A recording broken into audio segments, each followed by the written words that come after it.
How has this journey impacted your relationship as a husband, husband and wife? Funny you say that, right? I think this happens not only just in having a son who's autistic, but has autistic traits, but also just it's as far as husband and wife in general, parenting style. All have parenting styles. My wife, who's an educator, who's immersed herself in learning all these this process of autism and how to deal with children, versus me, who didn't study for it. I see my son as normal.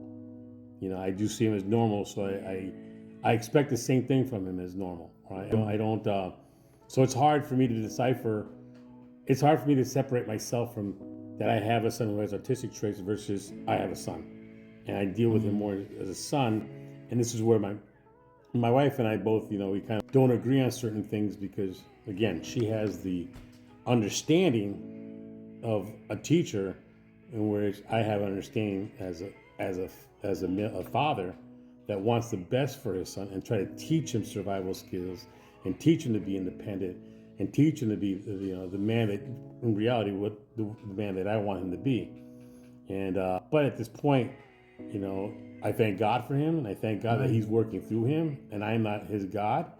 I'm his father. I'm here to be responsible for him until God says it's time for him to be independent. Very powerful. Last question here. What would you say to another dad right now going through this? A lot of them don't like to acknowledge it. What would you tell another dad right now going through this? Well, I guess what you say is like the sooner you embrace it, the sooner you embrace it and realize that changes need to be made. You may have thought of something. You may have had a dream of how you wanted to raise your son or your daughter, but now here's the reality. So again, as soon as you embrace that thing, the sooner you can get your son or your daughter to be independent, to be that they're no different than anyone without autism. They're just the same. Yes, they have their quirks, call them quirks, whatever it may be. But they're still your child, and they're still to be loved, and they're going to grow up. And so it's a matter of how do you want to tackle this, right? Do you want them to be dependent upon you, or are you really striving for them to be independent? So, awesome, sir. Well, thank you so much, Captain. Appreciate your word of wisdom. Amen. Thank you guys. Continue to like, share, subscribe.